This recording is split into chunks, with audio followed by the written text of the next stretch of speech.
தமிழ் மாதமான வைகாசி மாதத்தில் விசாக நட்சத்திரம் வரும் நாளில் முருகப்பெருமான் இவ்வுலகுக்கு தெய்வீக அவதாரமாக பிறந்தார். மேலும் வைகாசி விசாகம் என்பது முருகன் பக்தர்களுக்கு பேரானந்தத்தை தரும் ஒரு புனிதமாக நாளாகும். அந்த மகத்தான நாள் ஜூன் 9, அதாவது நாளை. முருகன் தமிழரின் கடவுள், ஞானத்தின் தெய்வம்.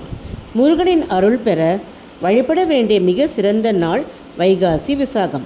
இந்நாளில் அறுபடை வீட்டு கோவில்களில் சிறப்பு அபிஷேகம், அலங்காரம், ஊர்வலங்கள் நடத்தப்படுகின்றன. திருப்புகழ், கந்தசஷ்டி கவசம் பாடி முருக பக்தர்கள் வழிபடுவர். பக்தர்கள் விரதம் மேற்கொள்வர்.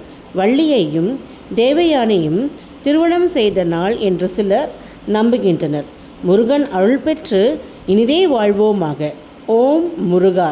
வெற்றிவேல் முருகன் துணை.